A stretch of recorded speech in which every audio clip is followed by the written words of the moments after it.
Salve, salve, meu povo! Boa noite! Bem-vindos a mais um episódio aqui do nosso Café com Ferri. Eu sou Felipe Corleta, humilde co-host deste programa. Um oferecimento Minerva Foods e Adapta.org.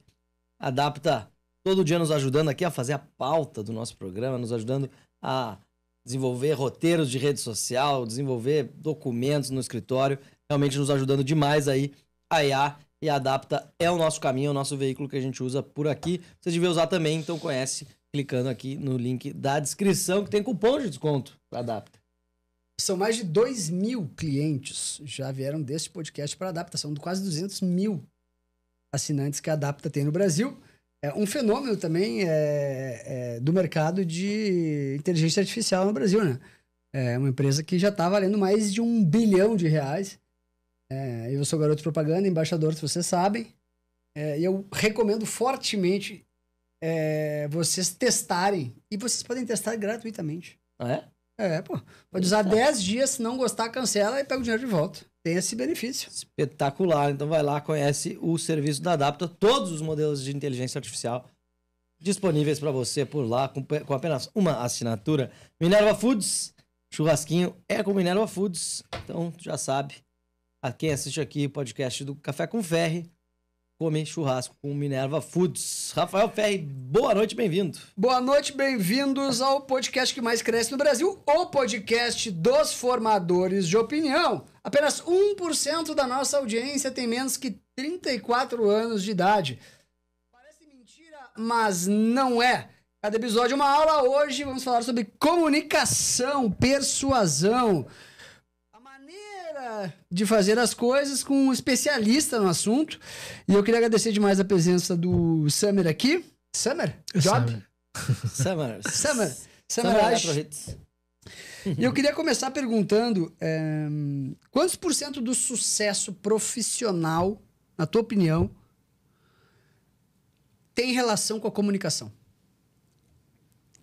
Eu acho que a comunicação, na verdade, a gente chama no direito de conditio sine qua non. É uma condição sem a qual não é possível dizer assim, 20%, 30%, 50%. O que é possível afirmar é que sem ela não se alcança o sucesso. É como se você pegasse um potencial. E aí há várias pessoas com potencial. E há gênios com enorme potencial. Mas sem comunicação, sem essa capacidade de persuadir, de convencer, de transformar o não em sim, o sujeito fica absolutamente limitado. Há pessoas de inteligência razoável, mas de comunicação extraordinária e que são tidas como extraordinárias. Porque, no fim das contas, se alguém olha para você e reputa que você é um profissional nota 10, as pessoas te contratam como um profissional nota 10 e te pagam como um profissional nota 10. Deixa eu te perguntar uma coisa. Tu acha que um especialista em comunicação e persuasão ele consegue mudar a opinião de uma pessoa? Eu tenho certeza. Só com base em argumentos e conversas? Ou tu acha que grande parte não muda de opinião de maneira nenhuma? Para você mudar de opinião, e uma opinião muito arraigada, isso pode levar tempo. Mas todo mundo pode ter a sua opinião transformada. Se você... Há 3 elementos do discurso. Quem fala, o que fala e para quem fala. Se eu mudo quem fala, eu mudo o convencimento. Quando você já deve ter visto vídeos em que alguém é entrevistado e alguém diz assim, isso aqui, o Lula disse isso. Aliás, o Bolsonaro disse isso. Pessoa, que horror, que absurdo, esse cara tem que ser preso e tal. Aí os caras mostram que, na verdade, quem falou foi o Lula. Aí fala assim, não, na verdade, me equivoquei. Quem falou foi o Lula, tá aqui. E aí, o que você diz? Aí a pessoa diz assim, não, mas... Então, é porque com certeza tem um contexto. Quer dizer, eu só mudei quem fala. Eu não mudei o que fala, nem para quem fala. Eu mudei quem fala, eu mudei o convencimento. Então, às vezes, eu preciso mudar o que eu estou falando. Às vezes, eu preciso mudar quem eu sou para quem eu estou falando. Eu sempre digo isso. Por exemplo, eu posso ser espetacular na oratória. E aí eu venho aqui e digo para você, compre ações do Banco X. Aí a pessoa pode comprar como pode não comprar. Se eu pegar um investidor experimentado, uma pessoa que é super conhecida pelo mercado inteiro e respeitada pelo mercado inteiro, ela pode falar super baixo, no mesmo tom. sem a modulação de voz, né, monótona. Compre ações do Banco X e as pessoas vão comprar a ação. Quem mudou? O discurso é o mesmo, o público-alvo é o mesmo. Quem mudou foi o emissor. Então, eu preciso mudar quem eu sou para a pessoa. Se eu mudar quem eu sou para a pessoa, então eu consigo convencê-la.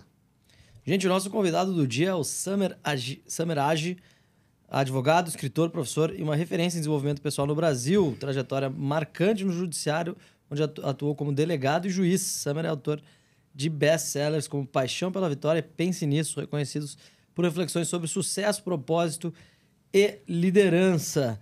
Samer, conta sobre a tua história, até onde, como tu chegou hoje, qual que é, assim, o que você faz hoje, como que esse caminho pelo judiciário, pela faculdade de Direito, a tua história moldou o que tu faz hoje. Explica pra galera aí o que você faz hoje especificamente. Tá. Vou transformar uma história grande em curta. Uhum. Eu fiz faculdade de Direito na Federal de Goiás, eu sou de Goiás.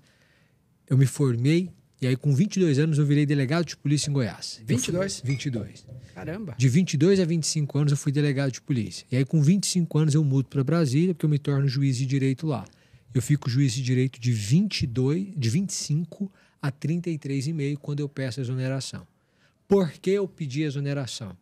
Porque quando eu ingressei na magistratura, primeiro eu montei um curso que preparava pessoas para concursos jurídicos. Quem quer ser promotor, juiz, defensor, delegado, analista? As pessoas iam para esse curso cresceu, mas ele era plenamente conciliável com a magistratura. Quando veio a pandemia, eu sempre escrevi. Então porque escreveu alguns livros que ganharam notoriedade, eu passei a escrever, e eu sempre escrevi o que eu pensava. E como eu não dependia daquilo, eu nunca tive uma pretensão inicial de monetização por meio da rede social. Eu já era juiz, eu já tinha o meu curso preparatório para concurso, estava tudo certo. Então eu passei a escrever na minha rede social sem pretensão alguma. Eu brinco que é a pretensão da despretensão. Eu dizia o que eu pensava. E de repente esses textos romperam a bolha. Eu cresci e passei a ser conhecido por muita gente, para além do direito. E um amigo meu disse, cara, você tem que... As pessoas querem aprender a escrever, as pessoas querem aprender, querem ler, porque eu falo muito sobre livros clássicos, né? Machado de Assis, José de Alencar, enfim. E aí eu comecei uma escola de criatividade, cultura e comunicação, mas principalmente de comunicação e cultura. E essa escola ganhou um tamanho muito relevante. E aí chegamos ao ponto que eu era juiz, tinha um curso preparatório para concurso e uma escola de comunicação e cultura. E eu precisei decidir. Um dos três eu preciso fechar, não dá para ter os três. E aí eu tomei a decisão arriscada, evidentemente, de deixar a magistratura para me dedicar a esses dois projetos. Eu sou advogado também, mas eu me dedico principalmente a esses dois projetos. O que se aprende numa escola de cultura? Aprende a ler. Cultura, né? Mas basicamente o seguinte. Ora. Eu tenho um clube de leitura, que eu chamo de Clube dos Pensadores.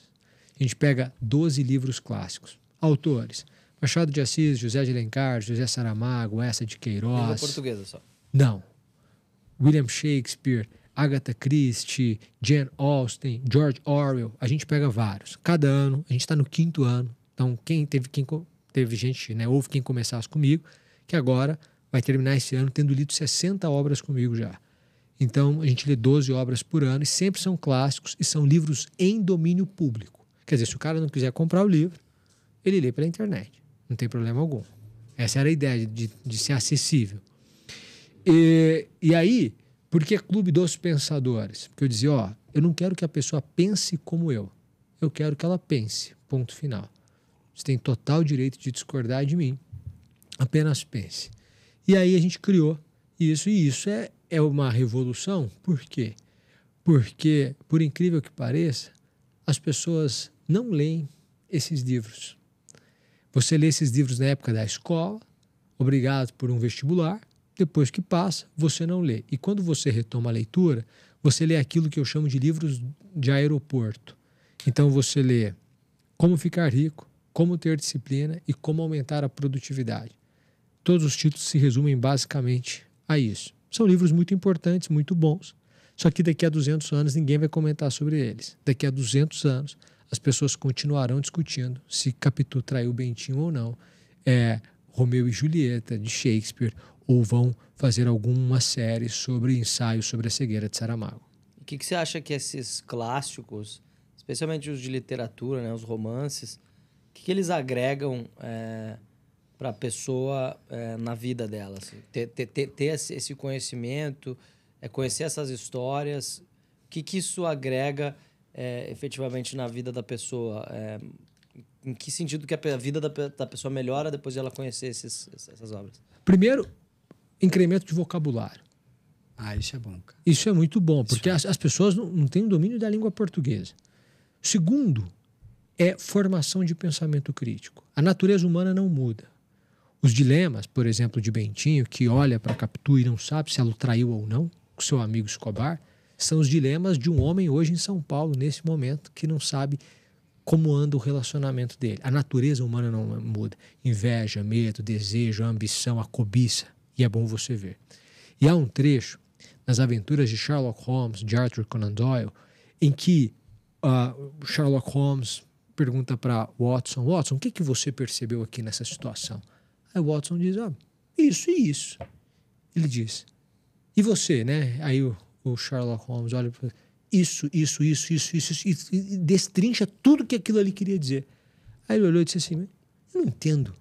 Como é que você vê o que eu não vejo? Aí ele diz, é porque você vê e eu observo. É diferente. Então, quando você passa a ler livros clássicos, você deixa de ser apenas alguém que vê.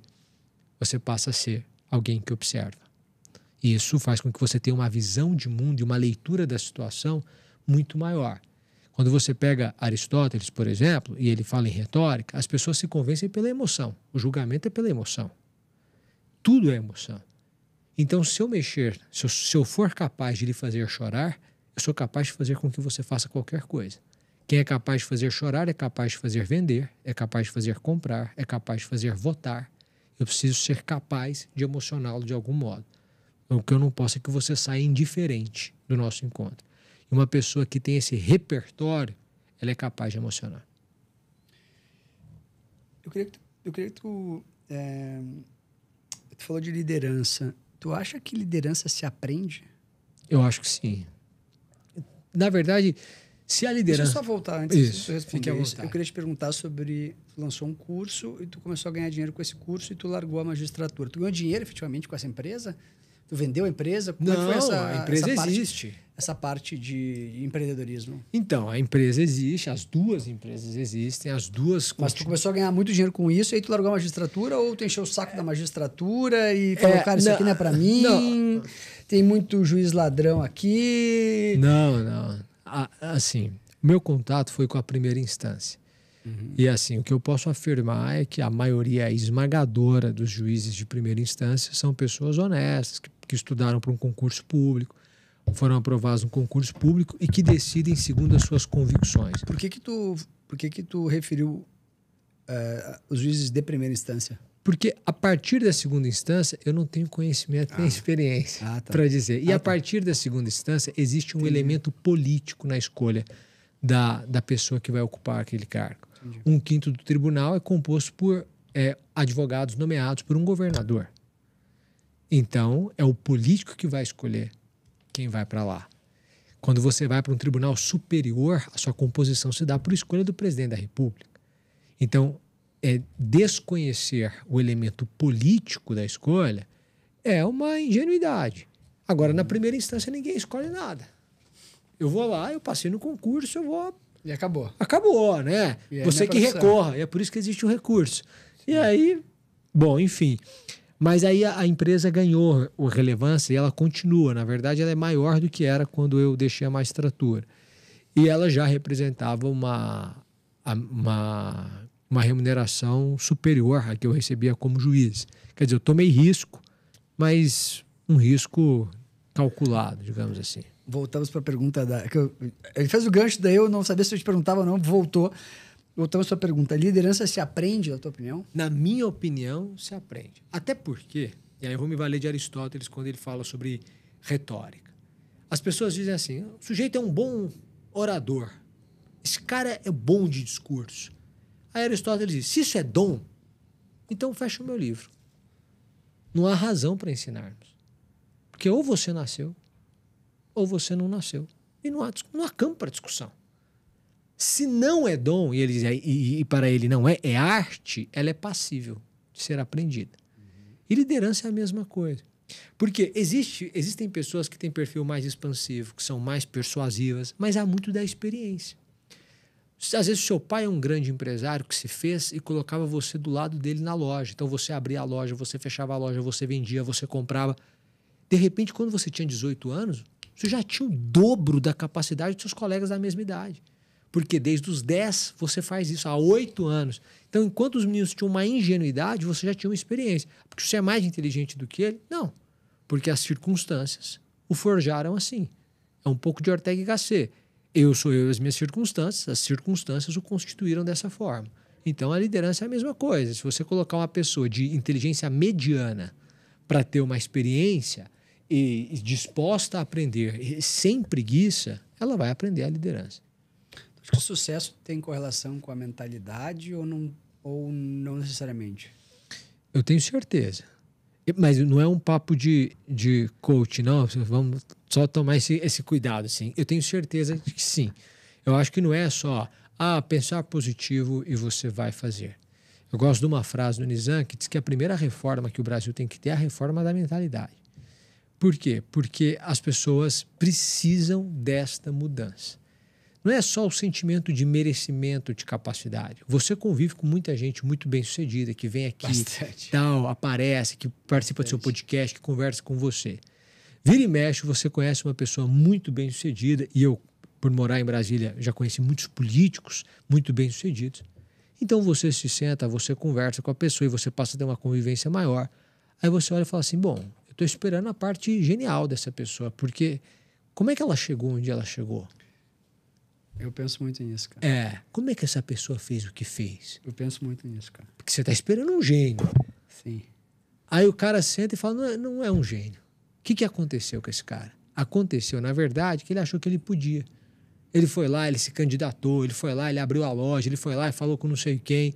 E aí isso fez com que ele tivesse sucesso. Não é uma genialidade na cabeça, né? Um gênio nas ideias. Mas é uma coragem de executar. É isso que faz diferença. Eu acho que o sucesso tem relação mais com a coragem do que com a mentalidade ou não? Eu acho que sim. Eu acho que, claro, você é produto do meio.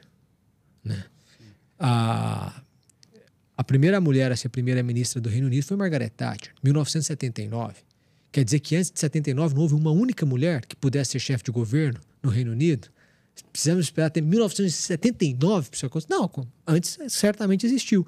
Mas não havia circunstância que permitisse uma mulher como primeira-ministra. Você é você e sua circunstância. Mas existem pessoas que você pode dar tudo para elas. E essa é a frase de Churchill. Se elas não têm coragem, elas não vão. Porque a coragem é a primeira das qualidades. Dela dependem todas as outras. Se você não tiver, você montou isso aqui. Isso aqui é um ato de coragem. Porque nós estamos fazendo esse podcast. Realmente. Ninguém garante que alguém vai assistir a esse podcast.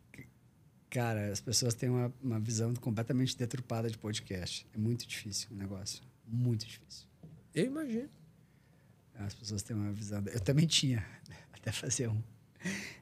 Deixa eu falar sobre... Tu falou uma coisa importante, foi boa essa que a coragem é o start, né?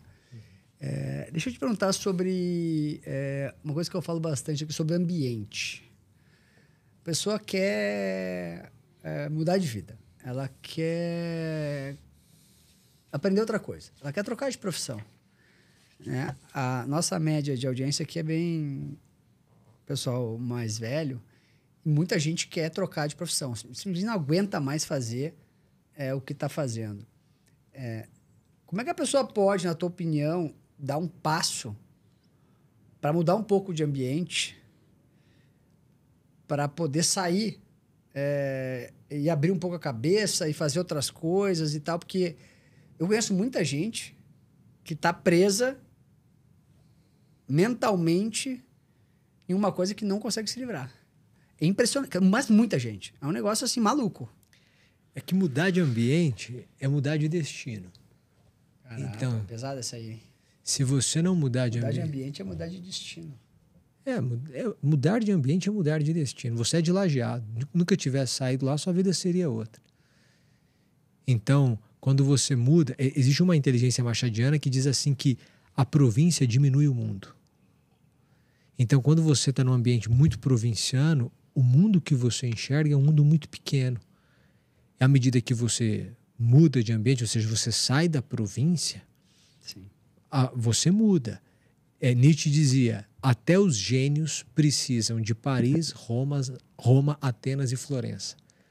Se você estiver no lugar errado, você pode ser um gênio. Não vai adiantar nada.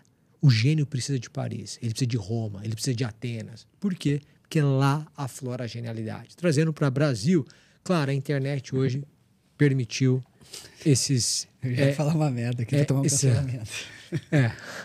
Mas fique à vontade, né? Podcast é seu. Eu não posso, cara. Não posso proibir aqui de ser cancelado. E aí... Mas Brasil, a genialidade vai demandar, em alguma medida, São Paulo, para você aflorar. Agora, a nossa geração é muito inquieta. É muito difícil você imaginar uma pessoa fazendo por 60 anos a mesma coisa. Eu fui juiz, era a carreira certinha. Já passou no concurso, aí de repente, falei, não, agora eu sou um empreendedor na internet. Que loucura é essa? São várias vidas em uma. Eu acho que a pessoa tem que ter isso em mente. E como fala sobre a... que você está vendo aí do fenômeno das redes sociais na sociedade, assim, o que tu acha que são os principais impactos dessa vida com telas, dessa vida ultra conectada? Essa vida mundana? Assim, o povo não lê mais os clássicos, mas não só isso, né? O que mais que está... Há um processo de emburrecimento da população em decorrência da... Eu acho que sim. Primeiro que a rede social nos conferiu muita liberdade. E o ser humano não está acostumado a tamanha liberdade. Porque a rede social me permitiu escolher o mundo que eu quero. A depender das pessoas que eu sigo, o meu recorte de mundo é que é totalmente diferente do seu. A ponto de eu não acreditar num resultado de eleição, porque afinal de contas todo mundo votou nesse cara. Por quê? Porque todo mundo que eu sigo, o mundo que eu vejo, as pessoas que eu vejo, todo mundo vai naquela direção. Qual é o problema? O problema, e aí é Fernando Pessoa, é que o universo não é uma ideia minha. A minha ideia do universo é que é uma ideia minha. E aí as pessoas, a rede social provocou o que Schopenhauer fala de opinião. Todo mundo quer ter opinião, mas ninguém quer pensar. Como é que funciona hoje no Brasil cancelamento? Para pegar um exemplo do Ferri. Eu sou dono de uma agência, eu tenho 10 influenciadores. Cada um deles tem 5 milhões de seguidores. A gente decide que a gente vai cancelar o João. Então, ao mesmo tempo, os 10 postam alguma crítica de algum comentário do João. Eu consegui atingir 50 milhões de pessoas. Essas 50 milhões de pessoas começaram a repostar. O que parece? Parece que é uma verdade universal. Não é uma verdade universal. É uma opinião universal. Todo mundo tem opinião, mas quem pensou? Ninguém. 5 pessoas. Então, o que é uma opinião universal, além de não ser uma verdade universal, também não é um pensamento. É o pensamento de 3 ou 4 pessoas que decidiram num determinado sentido e fizeram outras 50 milhões pensar assim. Basicamente é isso. Vou aproveitar, vou mudar um pouco... De saco para mala? Eu gosto dessa pauta, demais até, mais que eu deveria, de persuasão, de oratória, de comunicação, porque eu comecei a trabalhar com comunicação há uns anos atrás e tô nessa aí de comunicação agora. Não aprendi muita coisa ainda. Até parece, né? É verdade, pô. Eu sou muito especialista, cara. Não entendo nada profundamente. É um pouquinho de cada coisa. Esse é o objetivo. E vamos botar o chapéu do juiz. Vamos trocar de chapéu, vamos pro chapéu de juiz. Os tempos estão estranhos no Brasil, né? Para não dizer nada diferente. A gente tem uma audiência qualificada aqui. Os ministros do Supremo Tribunal Federal Brasileiro nos assistem aqui. Então, vou aproveitar para... E as críticas aqui aos excessos são contínuas, né? E eles sabem disso, né? Que tem excessos. Queria te perguntar sobre esse momento do Brasil como um juiz de primeira instância que viveu lá 12 anos na magistratura. Até que ponto tu acha que o STF pode rasgar a Constituição? Na verdade, eu penso o seguinte... Você não pode adotar métodos não democráticos para salvar uma democracia. O Brasil criou um fenômeno que é o Estado democrático sem direito. Porque existe o Vai Estado... dar um belo corte isso. existe o Estado democrático de direito. E o Brasil criou o Estado democrático sem direito. A lei diz isso, pouco importa. É em defesa da democracia, então Estado democrático sem direito. Então eu vou... Cara, ficou muito boa essa aí. Eu vou definir, eu vou Estado decidir. democrático sem direito, eu vou fazer uma figurinha.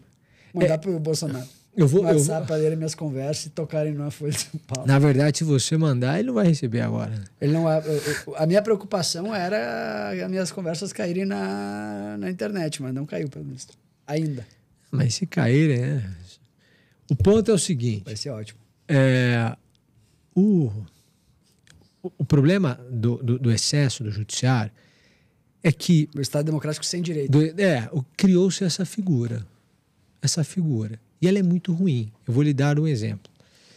Eu não gosto de fulanizar, mas peguemos um fato. Quando houve o descumprimento de decisão judicial por parte do X, o que fez o ministro Alexandre? Determinou que fossem bloqueadas as contas da Starlink para pagar a multa do X. Isso, na minha opinião, foi o maior absurdo de todos. Qual é o problema disso? Você vai dizer, nossa, cria uma insegurança jurídica enorme para o investidor. Beleza. Há um grande problema que é o efeito de escada. Porque o ministro decidiu assim, o juiz lá de Patos de Minas entende que cabe. E aí o juiz em Catalão, Goiás, entende que cabe. O ministro fez assim, então agora eu começo a fazer assim em Palmas, Tocantins, eu faço assim em Capão da Canoa, no Rio Grande do Sul, eu faço assim em Balneário Camboriú, Santa Catarina. Por quê? Porque se o ministro fez, mas a lei não são personalidades jurídicas distintas, são duas pessoas distintas, mas eu entendi assim e acabou assim. Este é o problema. Mas nós estamos combatendo atos antidemocráticos. Perfeito. Mas os nossos meios de combate a atos antidemocráticos devem ser democráticos. Porque o remédio não pode ser pior que a doença. E esta é a minha preocupação. Sem juízo de valor. Eu acho que a gente não precisa e nem pode radicalizar. Porque tudo o que acontece aqui no país é fruto de uma radicalização que é orientada por falta de sabedoria. Você é uma barata, o sapato está em cima de você. Você briga com o sapato? É isso que está acontecendo. Não existe uma coisa a direita atacar a esquerda. Eu vou atacar, vou brigar, pega ali. Quando a direita arruma dois inimigos, que é a esquerda e o judiciário, como é que você vai brigar com o juiz da causa? Qual é a chance que você tem? Você fica 4 anos, depois que você sai, o cara fica mais 30. Você perdeu a caneta, ele tem mais 30 anos de caneta. Não tem o menor cabimento. Isso é falta de inteligência mesmo. Falta de inteligência. E aí, claro, você vai ter fenômenos como esse. Você arruma inimigos, o ser humano é passional, a resposta vem. Tu acha que essa guerra não tem vitória? Essa inquisição, por exemplo, da família Bolsonaro contra o judiciário, tentando fazer com que os Estados Unidos fiquem ao seu lado? É muito imprevisível, né? Não dá para você dizer. Se você olhar para a história do Brasil recente, o que aconteceu? A Dilma ganhou a eleição por um triz. Ela nomeou.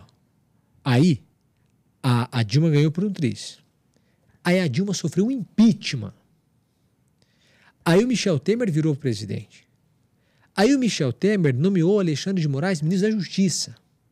Aí o Teori Zavascki morreu num acidente de avião. E aí depois o Temer nomeou o ministro Alexandre de Moraes ministro do Supremo. Precisou tudo isso acontecer para ele virar ministro do Supremo. É muito difícil você fazer uma previsão. O Bolsonaro perde a eleição por isso aqui. Ele perde a eleição por 4 motivos no segundo turno. Porque do primeiro para o segundo turno, você tem um arranque dele que fica 50-50. E aí há 4 elementos que tiram ele do segundo turno.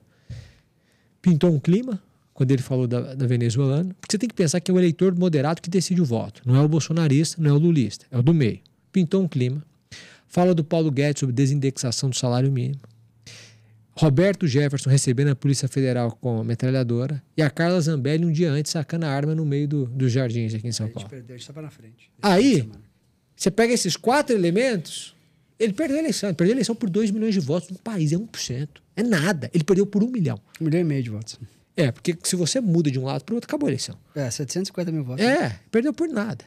Perdeu nada. por isso. Perdeu por nada. Isso. Literalmente. Por nada. Perdeu 11 pontos, ele perdeu de 2018 para 2022 no Sudeste. Tudo bem, mas a questão é, ele podia ter ganhado. Podia. Oxi. Se você tira o cercadinho dele, ele estava reeleito. Tava. Se ele levanta a mão e fala, gente, bate a vacina aqui, ele estava reeleito. Tava também. Só que ele decidiu brigar com o judiciário, brigar com a esquerda e brigar com a imprensa, com a Rede Globo de televisão, ao mesmo tempo. É óbvio que esse cara vai ter um problema e quase ganha. Quase ganha. Entendeu? Então é uma escolha, é uma escolha de falta de sabedoria. Com um pouco mais de sabedoria você se reelege, né? Ganhar a eleição é difícil. Agora, perder a reeleição é muito difícil. Agora, na tua experiência de comunicação e de ter todo esse repertório, esse movimento... Deixa eu só voltar nesse assunto, só fechar essa pauta. Eu quero ficar nesse assunto ainda. Tá. Esse movimento de colocar, pressionar, da família do Bolsonaro ter pressionado o Trump por tarifar o Brasil, isso não colocou um presente no colo do Lula, assim, do ponto de vista de um inimigo externo, vamos trazer uma narrativa de soberania? A única esperança da direita é o prazo entre esse tarifaço e a eleição. Se a eleição fosse agora, não teria nem o que falar. Porque você desperta um sentimento nacionalista. Foi o que aconteceu no Canadá, está acontecendo aqui. Enquanto o Lula ganhar voto, batendo de frente com o Trump, ainda que isso prejudique a economia brasileira, ele vai bater de frente. Porque rendeu popularidade, diminuiu rejeição, agora ele ganha com maior distância para as pessoas. Então, existe isso. Só que, para além disso tudo, isso diminui a força deste movimento bolsonarista. Por quê? Porque você passa a ter menos apaixonados por esse movimento. Eu quero falar sobre 8 de janeiro. Tu como juiz, ex-juiz, né? Pelo que tu viu nas imagens de TV, por todas as reportagens, na tua opinião, aquilo foi uma tentativa de golpe de Estado?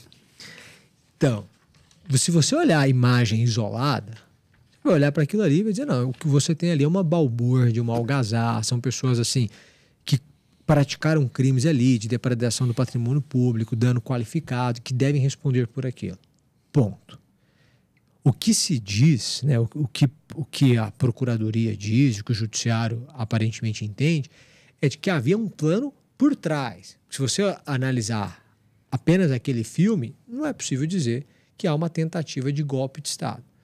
O que eles dizem é existe um plano por trás, existe uma minuta, existe uma orquestração, existe alguém falando com alguém e o outro alguém não aceitou, tal. E aí, o que eles estão ligando um fato ao outro. Por quê? Porque se você tira o elemento do 8 de janeiro, não dá para falar em tentativa de abolição violenta do Estado Democrático de Direito. Você pode falar em uma tentativa de golpe, mas a abolição violenta não, porque não há violência. Se você falar assim, não, porque ele se reuniu com um general, falou, pô, vamos fazer isso, vamos fazer aquilo, isso já configura a tentativa. É uma conversa. Agora, a abolição violenta, você precisa linkar com algum ato de violência. E aí, linkaram com o 8 de janeiro. Eu não estudei o processo. A meu ver, eu acho muito difícil imaginar que pessoas com aquela limitação física e muitas com limitação cognitiva que estavam lá, tivessem orquestrado um plano de golpe de Estado. Entendeu? Assim, olhando para aquelas pessoas, né? Para aquelas pessoas. Eu vejo pessoas apaixonadas, eu vejo pessoas enganadas até. entendeu? Com a ideia de que algo ia mudar, algo ia acontecer.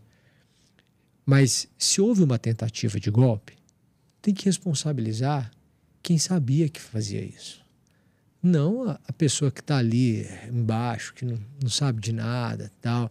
E mais do que isso, né? A desproporcionalidade da pena para pessoas que tiveram mínima participação, ela ofende a individualização da pena. Pô, o cara que arquitetou, que falou com fulano de tal, beleza, sei lá, 30 anos. Agora a pessoa que estava lá empolgada, porque estava lá na manifestação e se empolgou, e escreveu com batom, 14? Não, pô, então, ó, 3 anos, sei lá, não dá para você escrever uma obra do Estado e tal. Beleza, né? Lavou com... Mas aí... Mas mesmo, assim... nem vou falar dessas penas de 17, 18, 25, essas loucuras aí. Uhum. Mas mesmo uma pena de 3 anos, ela, né, tipo, a Suzane Richthofen picotou os pais, ficou 10 anos presa. Tem que ter uma... tem um negócio do direito que é a... Dosimetria da pena. Dosimetria, né? Tipo assim, não pode o cara arrancar os teus órgãos e ficar 10 anos preso e pichar uma estátua e ficar 4. Tipo assim, tem que ter uma... Mas se a pena for até 4 anos, você tem a substituição. Não, eu sei. Mas mesmo assim, tu não acha que, na tua opinião, não tem alguma coisa errada nisso, nessa... Na dosimetria, me parece. Mas tu acha que por que isso? Porque é político e não é jurídico? Eu acho. Vai tua cabeça assim, de fora, olhando de fora. Isso aqui parece alguma coisa política para fazer uma punição maior do que realmente é? Ou tu acha que, bom, realmente, talvez faça sentido? A pena, do ponto de vista preventivo, ela tem 2 funções preventivas. Uma função preventiva geral e uma função preventiva especial. Especial é para a pessoa do apenado. Então, quando eu pego uma pessoa que roubou, eu digo, ó, você está 5 anos preso, e eu coloco ela no cárcere, o que eu estou fazendo? Eu estou prevenindo que outros crimes nesses próximos 5 anos sejam cometidos por essa pessoa. Prevenção especial negativa. Prevenção especial positiva. Nesses 5 anos, a pessoa está purgando, como se ela estivesse purgando os seus pecados. Então ela sai de lá, a ideia é que ela saia ressocializada, dizendo, gente, eu nunca mais quero cometer esse crime, não vale a pena, eu paguei por isso, eu não quero essa vida. Então eu preveni outros crimes que aconteceriam no futuro também, mesmo com ela em liberdade. Prevenção especial da pessoa. Prevenção geral. Estava pensando em cometer um roubo. Eu vi que essa pessoa cometeu um roubo, ficou 5 anos. Pô, desisti. Eu não vou mais fazer. Então, quando você tem uma resposta estatal firme, você inibe. Hoje em dia, você pensa 2, 3, 10 vezes antes de ir para uma manifestação. Sim. Você fala, cara, e se acontecer uma bagunça? Tu acha que a dose da pena foi alta para inibir as pessoas a saírem nas ruas? Eu acho que existe um elemento de prevenção que é muito difícil você entrar na mente do indivíduo, mas também é muito difícil não crer que não haja uma paixão que orienta essa decisão. Então você tem ânimos exaltados, né? Um Supremo apaixonado, né, para usar uma expressão do ministro Fux, né, que parece que o Supremo decide no calor, né, numa paixão, e se exalta até. Os próprios ministros reconhecem que houve, em um ponto ou outro, excesso. Né? Tanto é que muitos já concordam com a ideia de comutação da pena. O que é a comutação? Que seria a ideia de uma anistia parcial, que é, vamos reduzir a pena pela metade das pessoas que de menor importância, que não planejaram, que só executaram, tal. Eles vão aceitar. Porque o que custa caro para a população? A ideia daquela mulher que ficou 14 anos porque pintou a estátua. A população em geral vai dizer, gente, não cabe. Então, mesmo entre os ministros supremos, você tem uma tendência de dizer, olha, tudo bem, vamos pegar o peixe pequeno, essas pessoas aqui, se quiser, agora, anistia ampla, geral e restrita, isso seria você assumir um embate com o Supremo. E neste momento, isso é muito difícil. Mas tu acha que... Eu acho que nesse tema de anistia... Tu acha que anistia não é para quem cometeu o crime? Tu vê algum crime naquilo ali? Não, mas a questão é a seguinte, né? Eu fico muito incomodado com esse termo anistia e eu sou meio contra a anistia. Apesar das pessoas estarem lá, 600 pessoas inocentes presas. Anistia, na minha interpretação, que eu não entendo nada, é para quem cometeu crimes. E aquelas pessoas não cometeram crimes. O máximo... Mas pintar estátua é crime, porra. Não necessariamente. Porque o dano ao patrimônio público é um crime. Mas quando você pinta com uma tinta guache, você danificou o patrimônio público? Não. Se eu jogo uma água e sai, houve algum dano? Me parece que não. Não, mas dá para interpretar. A norma penal tem que ser interpretada de forma restritiva, porque o princípio é de liberdade. Eu faço o que eu quiser, salvo o que a lei proíbe. Então, tudo que é proibido tem que ser interpretado restritivamente, porque afeta o direito à liberdade. Então, se não há dano, não há crime.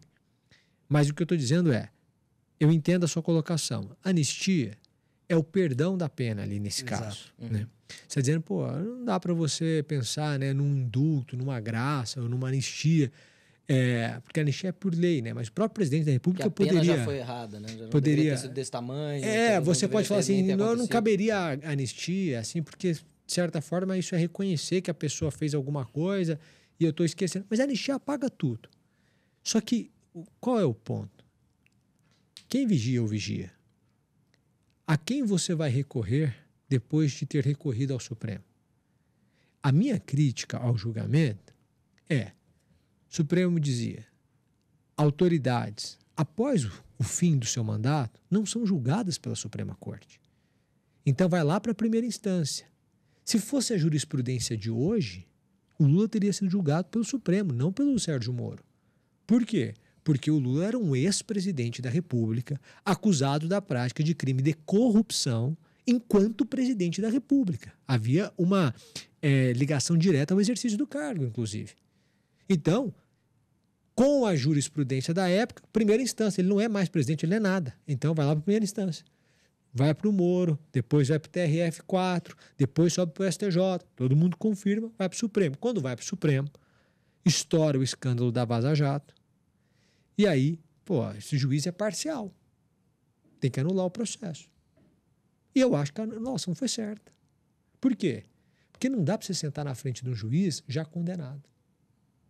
E essa é a minha crítica à questão do Supremo. Os ministros todos adiantam os votos. Você já sabe como vem. E você não deveria saber. O país deveria estar numa incógnita. Eu não sei o que vai vir. Todo mundo já sabe o que virá. Esse é um problema. Então eles anularam.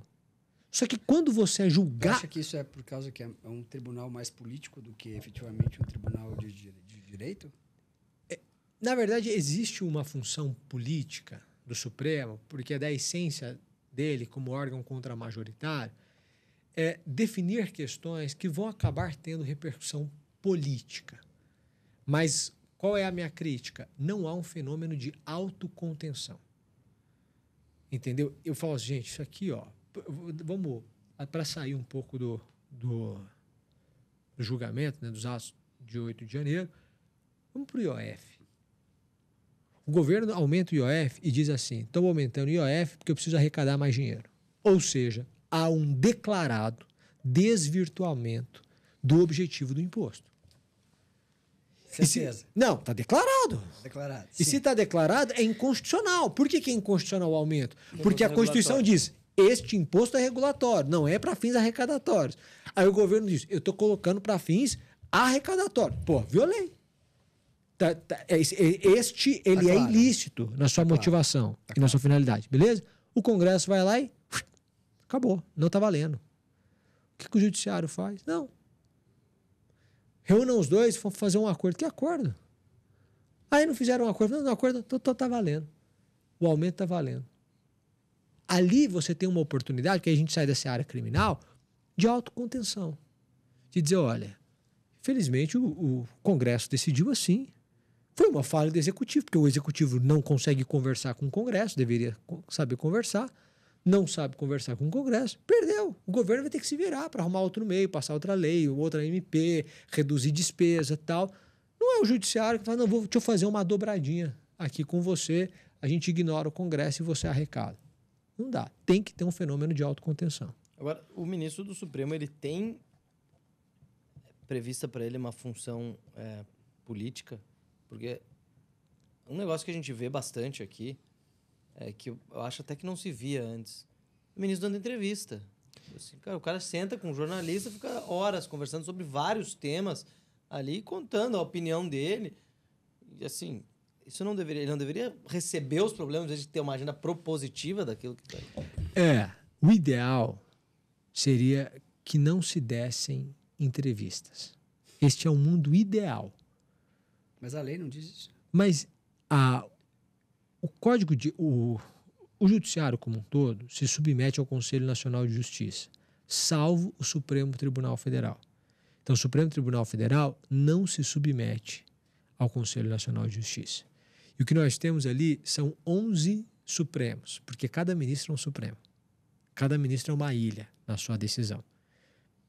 Esse é um grave problema do Brasil. É um grave problema no Brasil.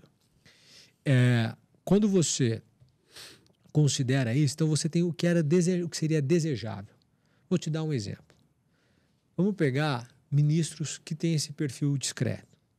Ministro Edson Fachin, ministro Cristiano Zanin, ministra Carmen Lúcia. Você pode discordar e a gente vai ter aqui várias coisas para dizer, pô, ali ele errou, aquela decisão foi absurda e tal. Mas ele saiu do tribunal? Você não vê. Dando entrevista, entrando em ponto polêmico, subindo em palanque, nada disso. Dando nada festa disso. em Lisboa. Não, você não vê eles fazendo absolutamente nada disso. Então, assim, eu posso discordar. Pô, esse juiz aí tem um viés ideológico que não me agrada, tal. Paciência. Você quer que um governo de esquerda nomeie, e de pauta progressista, nomeie um magistrado conservador? Não. Ué, o sujeito foi eleito e ele é progressista, ele vai escolher um magistrado progressista. A questão não é a ratio decidendi, que é a razão de decidir, nem o teor da decisão. É o comportamento extra-autos. É isso que fragiliza, na minha visão, em grande medida, a imagem do judiciário. Mas eu entendo que os tempos são diferentes também. Por quê? Porque o judiciário sofre ataques também. Ele entrou para o jogo, ele desceu para o play. Então não é mais o juiz que está só apitando, ele está jogando. E quando ele está jogando, ele tem que acusar, se defender, Mas isso, enfim. Onde que para isso, né? Porque assim, o ódio de parte da sociedade a ministros do STF não vai parar. Hoje, você para na rua, pergunta para alguém a escalação da seleção brasileira, a pessoa não sabe. Nenhum nome. Os 11 do judiciário, os caras sabem. Sabe? Tipo assim, cara, estamos mais perto de alguma coisa com o judiciário do que de ganhar uma Copa, eu acho. Óbvio. Mas você aposta que não haverá a diminuição da raiva. E eu aposto nessa capacidade de perdoar, do arrefecimento própria do brasileiro. O brasileiro, se as coisas se acalmarem daqui a 2, 3 meses, daqui a 1 ano, agora com eleições não vão se acalmar. E por que as coisas se acirraram? O Lula foi eleito porque o Lula era a frente ampla. Não é porque ele era à esquerda. Ele era, vamos derrotar o Bolsonaro, que tinha uma rejeição grande. Foi boa essa estratégia. Frente ampla. Ele vem como um governo de centro. Qual é a diferença do Lula de 2002 para o Lula de 2022? Em 2002 ele falava... Era para ser um governo de centro. Então. Mas em 2002, o medo do mercado tá vindo um governo de esquerda. Mas o cara, na prática, foi um governo de centro. Em 2022, agora vem um governo de centro. Mas na prática, ele é um governo de esquerda. Então é o inverso. Por isso o medo. Uhum. Só que ele se elege assim. Ele se elege assim. Mas acho que foi um estelionato eleitoral. Eu acho que todo político tem um pouco de estelionato eleitoral na sua eleição. Tem um quê de estelionato? Não é uma exclusividade, não é uma particularidade. Todo mundo faz promessas, o sujeito deixa para fazer a medida impopular logo após a reeleição, você segura a bomba para estourar no ano seguinte, diz que uma coisa vai bem, que uma coisa vai muito mal, tal, né? E a imprensa é claramente de esquerda, porque os jornalistas são de esquerda por formação. né? Então, a maneira como você dá a notícia muda tudo, né? Morreu mais Yanomami em 2023 do que em 2022. Em 2022 foi genocídio, em 2023 foi nada. Cada vez que o Lula negociou um cargo no Congresso, ele mandou embora a ministra do Turismo, a ministra do Esporte, a presidente da Caixa Econômica Federal, a ministra... Agora eu me esqueci, mas a do Turismo, a do Esporte, a presidente da Caixa Econômica Federal e a última ministra, agora eu me esqueci, sempre uma mulher. Troca o presidente. Isso é machismo. Esse sujeito é misógino. Por que nesse caso não é? Ele expurgou as mulheres do Supremo. Nós podíamos ter, nesse momento, 3 ministras. Nós temos uma. Porque ele quis. Se ele quisesse, tinha colocado outras 2 mulheres. Ele quis. Cadê a defesa? Entendeu o que eu estou lhe dizendo? Tudo é mais suave. Porque ele se vale de uma ideia de A Revolução dos Bichos, do George Orwell, tá aí a importância dos clássicos. As pessoas falam muito em 1984, mas A Revolução dos Bichos eu acho muito melhor que 1984.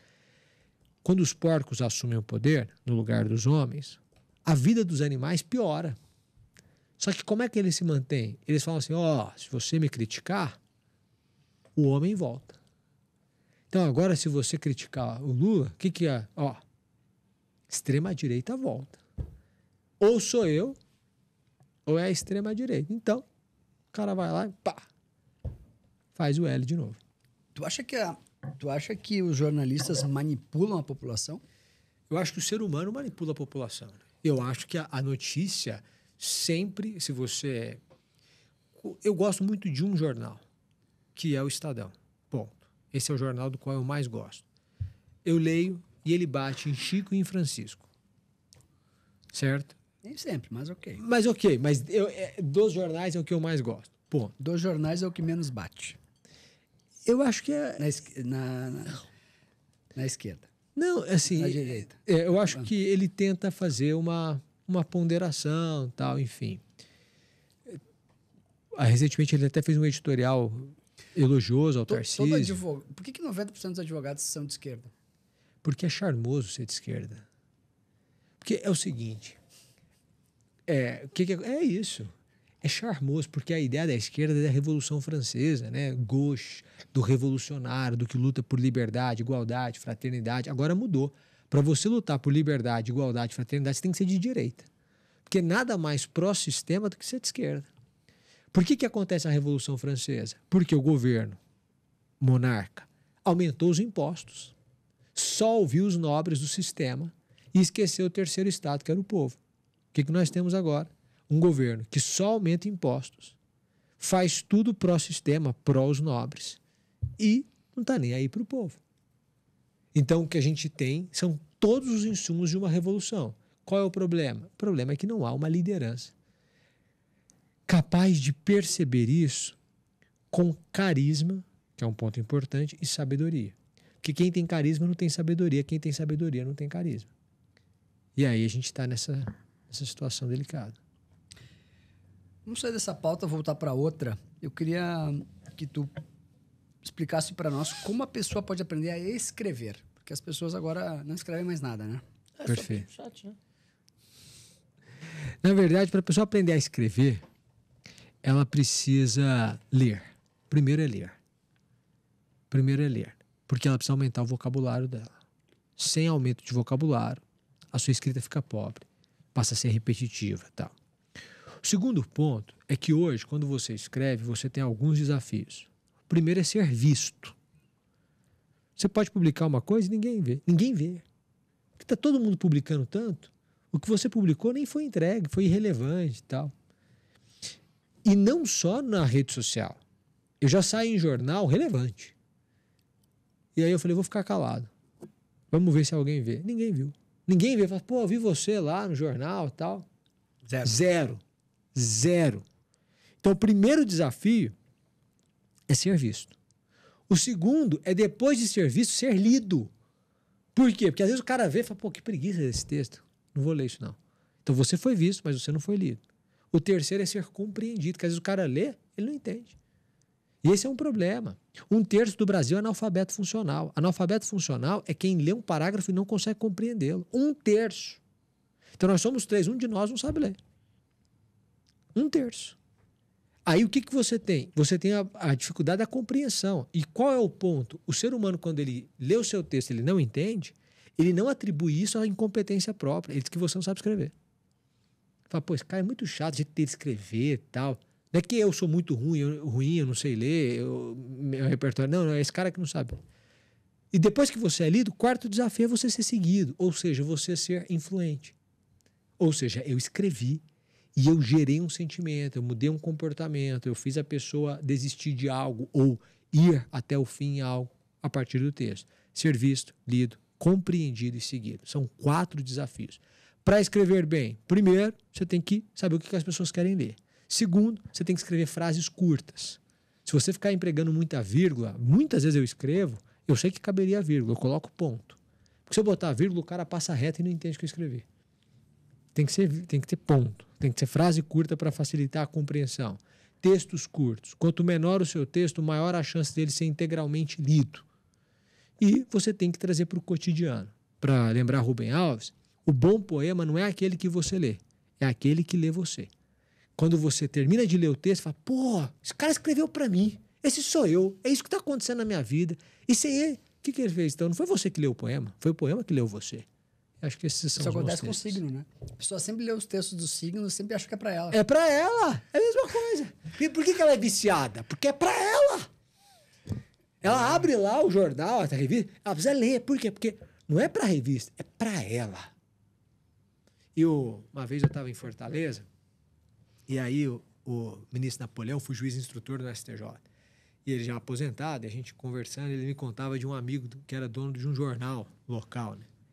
E esse amigo falou, olha, o negócio do signo, tem dia que a pessoa esquece de mandar, o responsável, né, o horóscopo, eu mesmo faço. Você aí hoje, cuidado com isso, que essa pessoa está aparecendo, tem muita gente invejosa. A pessoa faz aí, qualquer coisa que eu escrever, você fica encantado, é para mim. É isso. Tu acha que a rede social tá deixando as pessoas mais tristes? Pessoa que nunca viajou na vida, foi lá, trabalhou, recebeu seu 13º, suas férias, falou, puta, eu vou pro Rio de Janeiro ficar na praia. Chega na praia, abre o Instagram, tem alguém lá na Itália, tem alguém lá na... Aí fala, puta, cara, deve ser muito mais legal. Então, comprou uma coisa, conquistou ali e abre lá o Instagram da... Como é que é o nome? A Vida de Novela? Da Sandra... Silvia Brás? Silvia Brás. Abre o Instagram, sabe? São 2 coisas que eu vou te contar. A primeira é a seguinte, uma vez eu estava em Brasília, plantão, fim de ano, pô, todo mundo na praia. Aquele negócio, você abre lá os stories, praia, né? Fim de ano, Brasil. Eu aqui no plantão. Eu falei, quer saber? Eu vou fazer uma enquete. Quem tá fora de casa hoje, viajando no fim do ano? 92% estavam dentro de casa. Eu tinha a sensação de que todo mundo estava viajando. Porque quem tá dentro de casa não posta. Todo mundo que viaja posta. No 20º story que eu passei, o cara tava na praia. Eu falei, pô, só eu tô aqui nesse negócio, tá todo mundo na praia. Então, só para ter. Segundo, negócio da Silvia Brás. Eu até conheço a irmã, a gente gravou um podcast junto, a Isabela Bussadi, eu disse isso a ela. A Silvia Brás estava em Florença, né, em Firenze, e aí eu estava indo para a Itália com a minha esposa, e a gente ia ficar um dia em Florença. Eu disse, vamos ficar é um dia só, pô. Vamos ficar aí no mesmo hotel da Silvia, ela estava no Four Seasons. Eu falei, vamos ver quanto é essa diária e vamos ficar um dia lá. $1.500. Não, a mais barata estavam R$14 mil. 1.500, Aí eu falei, mas a mais barata, um dia R$14 mil? É. Tem que comer o hotel pra valer a pena. Não, aí eu falei assim, vê quanto que é o dela. Imagina quantos croissants. Não, agora chuta quanto era o dela. Chuta quanto era o quarto dela lá. Eu fui olhar para ver o quarto dela, que era o comer até passar mal. presidencial. 25 mil euros a diária. Aí eu falei, realmente, né? Com 25 mil euros a diária, pelo amor de Deus, né? Eu falei, não vamos ficar em outro e tal. E passei batido. Na próxima a gente fica nesse. Mas a pessoa olha e tal. Não é que a sociedade ficou mais triste. Porque a felicidade, ela tá relacionada à tua expectativa, né? Claro, total. E aí, Essa é a equação da quando tu felicidade. baliza a tua felicidade pelo que tu vê na rede social, tu vai falar, caramba, eu nunca vou ser feliz. Na verdade, qual é o problema da sociedade atual, né? E isso é Bauman, é a ansiedade. Essa necessidade de troca constante, ela não produziu uma sociedade mais feliz, ela produziu uma sociedade mais ansiosa. O sujeito vai ao Rio de Janeiro, Muito ansiosa, na verdade. não é para curtir o Rio, é para ser visto curtindo o Rio. Então ele vai subir na piscina do Fasano e ele vai tirar uma foto, porque senão ele não foi. 80% do prazer dele tá lá. 90. Você tem que fazer um desafio. Eu vou e não vou mostrar. Eu vou viajar de executivo e ninguém vai saber. Eu vou ficar num... Eu nunca posto nada. Eu não É tenho essa isso. necessidade. É isso. Quando Eu nasci sem, você... graças a Deus. Quando você vai e você não diz o hotel em que você fica, você ficou num puta de um hotel. Ah. Você foi de executivo, de primeira classe, e não comentou. Você começou a entender a ideia. Você está indo por você. Você não está indo pelo outro. Eu entendo que existe uma busca por reconhecimento e tal, principalmente quando a ascensão é muito próxima, ou seja, ela acabou de acontecer. Então é o desejo de mostrar que você venceu na vida. A existência, isso é Sartre e Hegel, nesse ponto, os dois concordam, diz que em prefaciar a obra de Sartre, a existência é uma luta de vida ou morte por reconhecimento. As pessoas querem reconhecimento.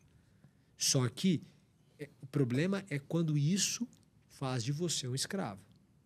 E aí você tem que ter um pensamento crítico que só você parando, refletindo é que você desenvolve.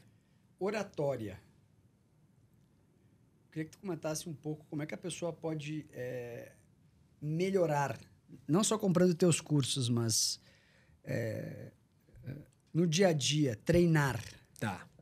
Porque não é fácil, né? Não. Parece fácil. As pessoas Não. têm muito medo de falar, né? O medo de falar é maior do que o medo de morrer. O medo de falar se chama glossofobia. As pessoas têm muito medo e existem graus de ansiedade. Tá aí, ó, Paiva, viu? Tu tá com isso aí. Pode ser glossofobia. Pô. Não quer ir lá no podcast que eu te arrumei, pô. As pessoas viram e fazem assim, ó. Tem gente que tem medo, se você der um microfone, aqui, ó, a pessoa não consegue falar. Tem. Então, existem graus de ansiedade. Tem gente que não consegue falar com estranho. A gente tá conversando aqui numa boa.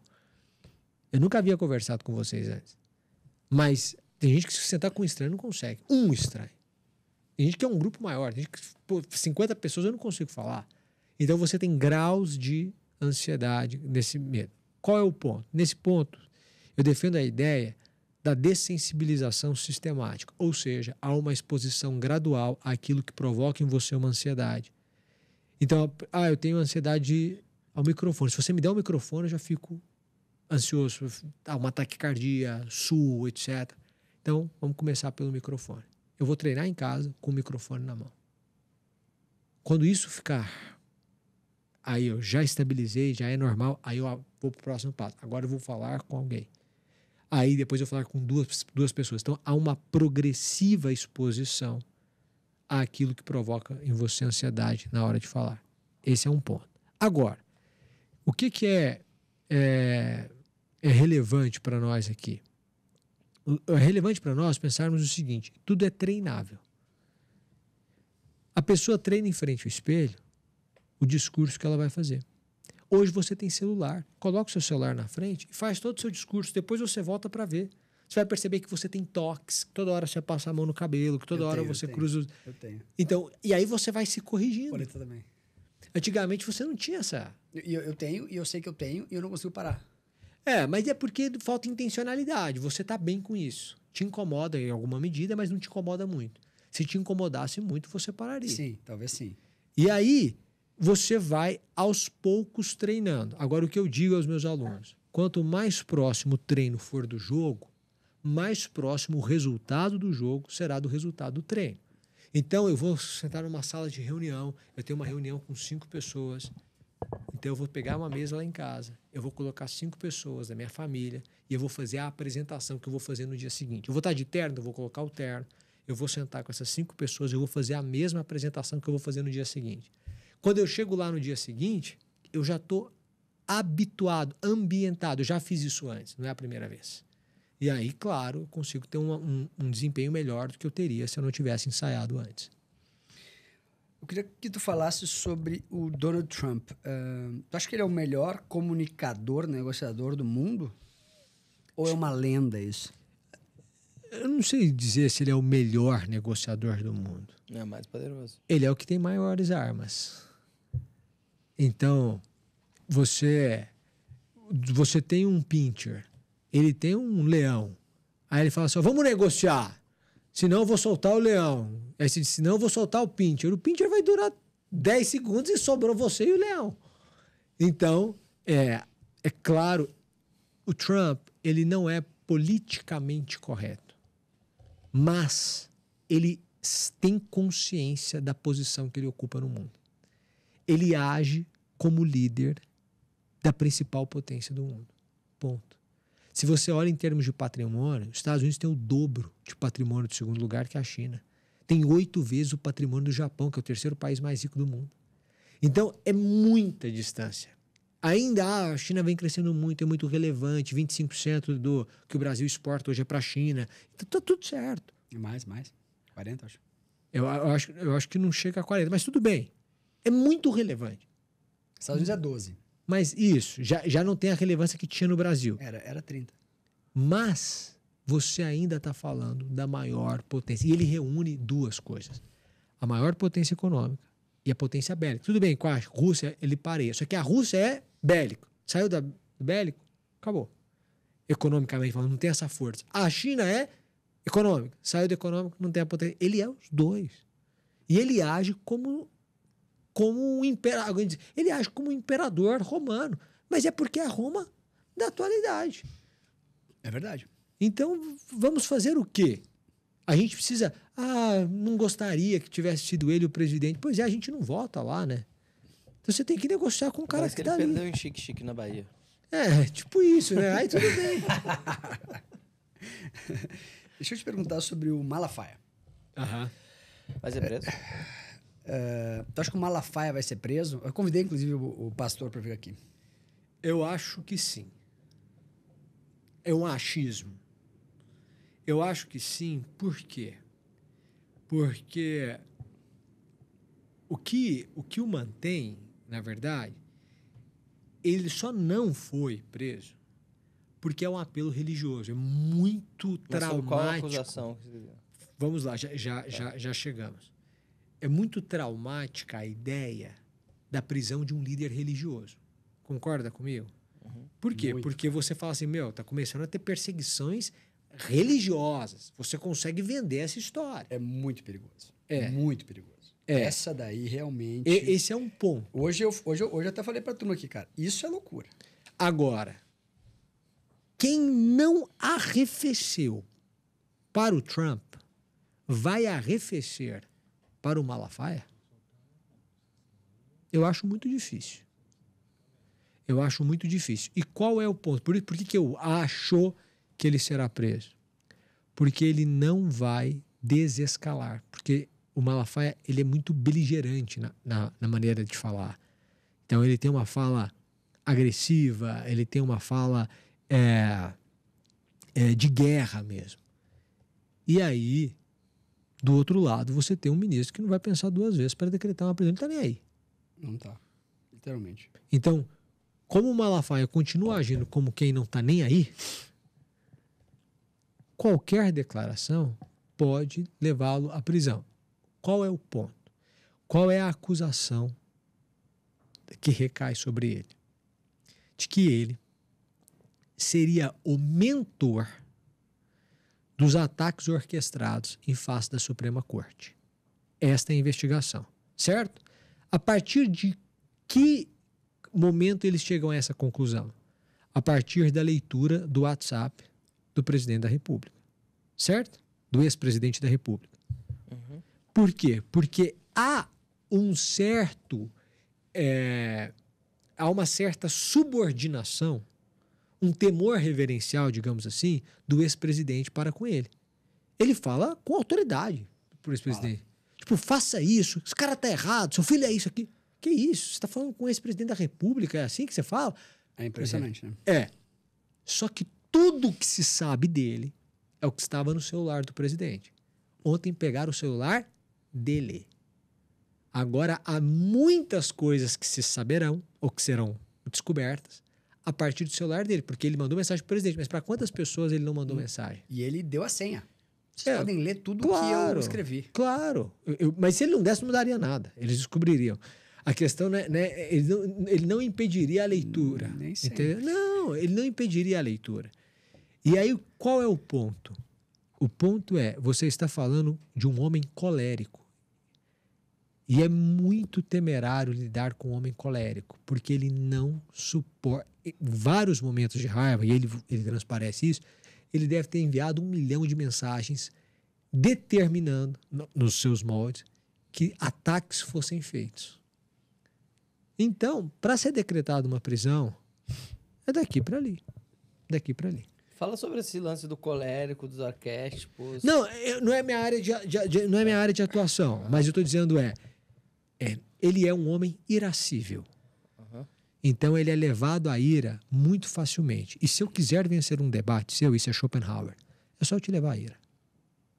Por quê? Porque você vai perder a razão. Você pode ter a razão, mas você vai perder a razão. Você vai perder o debate, porque você é irascível. Por que o Bolsonaro era uma indústria de polêmicas? Porque ele ia para o cercadinho e aí o jornalista experimentado jogava o negócio, batia na ferida, ele é irascível, ele é colérico, na hora que bate, ele dá uma resposta. E aí ele provoca. É lógico. Entendeu? E aí pronto. Aí é a mesma coisa. Esse é o problema. Vamos lá. Eu queria que tu falasse um pouco sobre como a pessoa pode evoluir na comunicação. Porque nos últimos tempos eu considero essa a principal característica de um profissional. E eu acho que muita gente gostaria também de evoluir na comunicação. Na tua opinião, como é que a pessoa pode evoluir na comunicação? Tá. Treino, prática e estudo. Tem que ter os 3. Aristóteles diz, o maior poder que o ser humano tem é isso aqui, da palavra. Só que as pessoas, apesar disso, elas fazem sem método. Ninguém estuda a comunicação. Não. Alguém diz assim, pô, cara, você fala bem. Pois é, eu sou assim desde criança. O que é isso? Então, ou você nasceu assim, não há método. O seu pai falava bem, você aprendeu, tal. É mais ou menos como educação financeira, né? Você aprendeu em casa, você reproduz. Se você não aprendeu, você não tem educação nenhuma. Então, é a mesma coisa do ponto de vista da comunicação. Como é que eu desenvolvo? Estudo. Por quê? Porque se você mudar a palavra, você mudou tudo. Há um estudo publicado pelo Cialdini que mostra o seguinte, quando você escreve no negócio do hotel lá para a pessoa jogar a toalha e não lavar, usar a toalha de novo, reutilizar para proteger o meio ambiente, porque você economiza água, produtos químicos e tal. Então, você entra no banheiro do hotel, está escrito lá, olha, cuide do meio ambiente, reutilize a toalha, tal. Se você colocar a toalha no chão é porque você quer que troque. Se você quiser pendurá-la, e geralmente você não lê e acaba pendurando, é porque você quer reutilizá-la, e aí você está economizando água, produtos químicos, fazendo bem à natureza. Beleza? Beleza. Essa é a frase padrão. Eles acrescentaram um negócio na frase, dizendo assim, 70% deste hotel reutiliza. E isso fez aumentar em 26% o número de pessoas que reutilizavam. Só essa frase. Aí, eles falaram assim, vamos fazer o seguinte, vamos fazer um teste. Vamos escrever mais uma coisa aqui. Além dessa informação toda, escreveram 70% desse hotel reutiliza. E este é o quarto campeão, 87% reutiliza. Aí de 26% que tinha aumentado, aumentou para 33%. Princípio da influência social. Isso é estudo. Estudo eu sei o que persuade. Porque o que é oratória? É a arte do discurso que visa a persuasão. Eu quero transformar o não em sim. Eu ia jogar a toalha no chão, porque eu queria uma toalha nova. Pô, mas eu li aqui que esse quarto é o quarto campeão, eu não vou estragar o negócio. Então, deixa eu pendurar a toalha. Eu fui convencido. Primeiro ponto, oratória, é estudo. Segundo é treino. Treino. Não dá para ser só jogo. Se você colocar o Lula agora para falar, ele vai falar bem. Por quê? Porque o cara fala há 50 anos, há 70 anos o cara tá falando. Então, ele já tem muita experiência. Mas a pessoa que não tem experiência tem que treinar. Acho que o Lula é o maior mentiroso de todos os tempos. Difícil achar um cara que mentiu mais que esse cara. Eu não sei, eu não saberia dizer. Mas o terceiro ponto é prática, é experiência. Você nunca vai ser um bom motorista lendo o livro do Detran. Você tem que dirigir. O que tu acha mais atraente, o poder ou o dinheiro? Existem 3 fraquezas do homem: poder, dinheiro ou fama. Aí, mais uma vez, é Aristóteles. Eu quero te convencer. Qual é o seu ponto fraco? É riqueza? Então, se eu disser a você que fazendo isso você vai ganhar dinheiro, você vai fazer. Qual é o seu ponto fraco? Poder? Se eu te disser que fazendo isso você vai ser nomeado no ministério, você vai fazer. Qual o seu ponto fraco? É fama? Então, se eu dizendo isso você vai ficar conhecido e reconhecido, você vai fazer. Tem gente que a fama é tudo para elas. Então, não importa se é escândalo, baixaria, o que for, ela quer a fama. Tem gente que é o poder. Ele mata, morre, ele quebra. A maioria dos políticos não tem dinheiro. Entendi. Porque o cara, todo dinheiro, mas ele desvia. Todo o dinheiro desviado, ele cai na campanha. Cai. Ele joga para a campanha para ser reeleito. É verdade. Então ele não tem dinheiro, ele não é um homem rico, apesar de todos os desvios. Ele faz tudo pelo poder. E tem gente que é pela riqueza. Tem cara que quer ser anônimo. O cara quer estar no Plaza Athénée em Paris e ninguém saber nada dele. Ele não quer que ninguém saiba e tal. Se ele for anônimo, tá ótimo. Então, entre os 3, né, eu prefiro a riqueza ao poder e à fama. Então, se eu puder ter um bom nível de vida e anonimamente, para mim tá ótimo. Sabe qual é o teu sonho grande? Em que área? Eu divido a vida em 5 áreas. Aí tu pode escolher. Eu não... Quais são as áreas que você divide a vida? Vamos falar sobre isso. Espiritual, sentimental, financeira, profissional e familiar. Tá? Mas o meu sonho grande, aí é de cunho confessional, e aí eu vou dizer a você, é cumprir, mas aí é fé, plenamente, estritamente, exatamente a vontade de Deus na minha vida. Então, é estar no centro da vontade de Deus. E isso se reflete em todas as áreas. Então, por exemplo, vamos supor do ponto de vista patrimonial. Se Deus quer que eu tenha um patrimônio X, eu não quero ter X mais 1. Quando eu estudava para ser juiz, a minha oração era: Deus, se você quiser que eu seja juiz em Abadiânia, eu quero ser juiz em Abadiânia. Não deixa eu ser juiz em São Paulo. Mas se o senhor quiser que eu seja juiz em São Paulo, não deixa eu ser juiz em Abadiânia. Porque, para quem não tem fé, você é o autor da sua história. Para quem tem fé, você é o ator da sua história. Então, a minha visão é essa. Eu tenho fé, eu entrego, eu vou fazer a minha parte. Porque Deus é uma opção. Ele dá ao homem liberdade, você pode segui-lo ou não. Deus é uma opção. Então, tendo Deus como opção, eu digo, ó, eu vou seguir a vontade de Deus. Então, o meu sonho grande é o cumprimento integral da vontade de Deus em todas as áreas da minha vida. Muito bom. Presentes? Sessão presentes. 1h20. Em Nossa, um muito oferecimento, em um oferecimento Minerva Foods e Adapta. O papo é bom. O homem é Gente, um posto de cultura aqui, não é brincadeira não, pô. Queria convidá-los todos a se inscrever aqui no nosso canal. Viu? Quando você assiste esse podcast, você vê como você é burro. Entendeu? E eu também. Então não é só você. Né? Sabe que eu tive...